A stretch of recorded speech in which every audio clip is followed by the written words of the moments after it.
What's up, guys? Back again with another Street Fighter 6 gameplay showcase for you all today. We are back in Metro City and things are about to get real ugly as we run the streets red with Mafia blood. Yes, that's right. The Mafia has come to town and they have brought the pain. You'll see exactly what I mean in just a minute. But before we get into it, make sure you hit that like button and subscribe if you haven't already. Also, let me know what your main is in the comments below. If you haven't decided yet, maybe these clips will help you out. If you haven't seen my previous videos, this footage is from an early access beta, so it's very likely that things could change by the time the game releases. With that being said, enough about the future. Let's get back to the present and run these streets red with Mafia blood. Our first clip is going to feature Ken Masters and the one and only boss of the Mafia, Don Manon. Yes, that's right. Our own Don Manon is making an appearance here in Street Fighter 6. As you can see, he is giving Ken an absolute beating. The match starts off with Ken trying to land a few kicks, but missing every single one of them. And then boom, Don Manon grabs him by the leg and slams him down to the ground over and over again. I don't even want to know what kind of damage this move does, because I am pretty sure it's enough to take out a full health bar. After hitting his opponent with this brutal move, Damon follows up with a barrage of punches and then finishes it off with a spinning kick that launches Ken across the entire screen. I think this may have been a one-round knockout, because I've never seen a losing player recover from this type of damage. Next up, we are going to see Dulcium take on one of Damon's henchmen, the one and only Falk. Now this should be a pretty good matchup for Dulcium because of how fast and agile he is. But as you'll see in just a minute, Falk actually holds his own against the stretchy Yogi. The match begins with Dulcium throwing some fireballs at his opponent. But when Falk gets close enough, he uses his signature pull move to snatch those fireballs out of midair and devour them for health.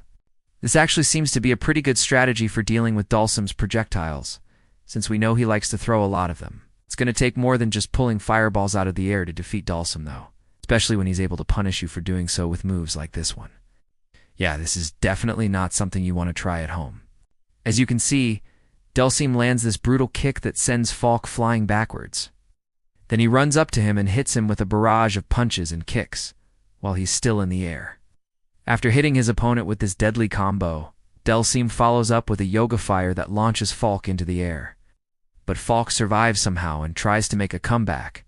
Unfortunately for Falk, it only takes one more fireball to end this match as Dulcium catches him with the deadly Yoga Flame.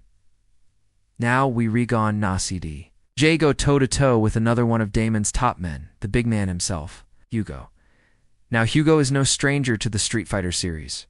In our next match, we're going to see Kimberly take on one of Damon's bodyguards, who appears to be quite a bit older than the rest of them. So if she's able to defeat this guy, then she should have no problem taking out the rest of them. And that's exactly what she does. As soon as the match begins, we can see Kimberly use her grappling hook to close the distance between her and her opponent, and then hit him with a vicious kick that sends him sprawling to the ground. From there, she jumps up and delivers a few more kicks and punches while he's down, which causes him to get up and try to retaliate. Unfortunately for him, Kimberly is just too quick and agile as she dances around him and lands a few more hits before finishing it off with a brutal spinning kick that looks like it may have ended the fight right there and then. In our next match, we Regon Nasi Guile go up against another one of Damon's bodyguards, and this one is definitely a powerhouse. As soon as the match begins, the bodyguard rushes forward and slams his shoulder into Guile, sending him backwards. But Guile is able to recover quickly and hits his opponent with a flash kick that knocks him out cold. The match doesn't last long as Guile follows up with a few more kicks and punches until the helpless bodyguard falls to the ground and ends the match. As the final moments tick away, we see Ken, Chun-Li, and Ryu standing side by side as they prepare to take on the Mafia. Suddenly, Damon appears behind them and strikes the first blow, sending all three of them crashing to the ground. He then turns around and stands triumphantly as the screen fades to black. And that's going to do it for this video. There were some pretty crazy things that happened in this footage. But the most shocking thing to me was the fact that the Mafia has somehow made their way into Metro City. I honestly thought that this was supposed to be an original story, but seeing Damon and his crew walk down the street just reminds me too much of the events that took place in Final Fight. That's why I started calling this video The Streets. Run red with Mafia blood because we literally seeing the streets run red with Mafia blood. It's pretty messed up.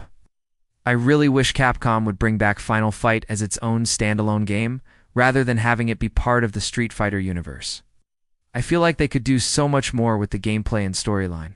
They didn't have to stick to the same formula that they used in Street Fighter 6. But hey, what do I know? I'm just a random guy making videos on the internet. Anyways, I hope you enjoyed this one. If you did, make sure you hit that like button and subscribe if you haven't already. And with that being said, I'll see you all next time.